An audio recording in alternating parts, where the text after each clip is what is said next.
Jour des défunts en Martinique. Après la messe, toute la paroisse de l'église de Terre-Saint-Ville se dirige vers le cimetière dit des pauvres. La procession chante à gorge déployée dans les rues jusqu'au promontoire du cimetière où le prêtre bénit l'ensemble des tombes. Ici, on célèbre la mort durant 2 jours, le premier pour la fête de tous les saints et le second pour les défunts. Le Seigneur est mon berger, je ne manque de rien. Des chants pour communier ensemble la mémoire des morts. Et pour le Père des Gras qui vient d'arriver dans cette église, on ne fait pas les choses à moitié. Chacune des tombes sera tour à tour bénie, sans exception, sur les notes joyeuses que l'on dédie aux morts. Alléluia, alléluia, Dans des tribus africaines, il y a, je crois, une danse des morts, une sorte de, je pourrais dire, d'exaltation. La mort n'est pas une fin en soi, c'est un début. Et bien, pour nous chrétiens, ça ne doit pas être une fin, une mort éternelle, mais surtout une vie éternelle. Et cette vie, on la représente justement par des chants qui sont joyeux. Chanter, c'est prier 2 fois. Quand nous chantons, nous prions. Et je pense que les morts sont contents que nous chantions. Chanter, mais aussi nettoyer, redonner un coup de peinture ou fleurir les sépultures. La fête des morts, ça se prépare. Beaucoup de personnes offrent leurs services dans les cimetières pour des travaux de dernière minute. Tous les caveaux doivent être fin prêts pour la veillée du soir. Comment ça va? Mon cousin dit, sa fille, le fils d'Henri.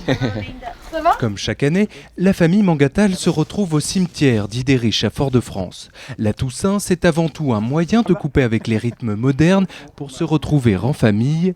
On évoque les souvenirs des personnes disparues devant la tombe des aïeux et cela fait forcément ressurgir le passé. Il n'y a plus les bougies comme avant, hein. On respecte un petit peu plus les tombes, mais on allumait de vraies bougies et on ramassait ce qu'on peut dire, on appelait chez nous le caca-bougie, c'est-à-dire le reste de la bougie consumée pour faire des petites boules pour s'envoyer dessus. En Martinique, on préfère les bougies aux chrysanthèmes. Et la nuit tombée, les cimetières s'illuminent. Une bougie pour une prière, une bougie pour honorer les défunts dans la lumière et manifester sa joie aux vivants. Ça va? Ça va, on est là, comme d'habitude, comme chaque année. Lors de la veillée nocturne, les voisins s'apostrophent, on retrouve ce que l'on avait perdu de vue. Le cousin éloigné, le voisin ou les connaissances, un véritable lieu de rencontre et de discussion. On vient sur le caveau familial, mais on va aussi visiter le caveau des amis et des parents aussi, et des autres parents. Donc on a des amis qui sont attirés là, donc on va faire un petit tour, on va voir les autres amis. C'est vraiment un échange, c'est un échange tout à fait naturel. Hein. Nous avons des parents qui viennent un petit peu de droite et de gauche et qui viennent se rejoindre à nous, donc c'est un moment de joie. Ce n'est pas un moment de tristesse. Donc nous prenons le temps d'échanger et c'est une joie. La joie comme rempart pour conjurer le sort et mieux faire revivre les défunts, mais aussi un rapport collectif à la mort, une manière de partager la douleur de la perte d'un être cher. Loin des atmosphères tristes de la métropole, la Toussaint se vit comme une fête fédératrice.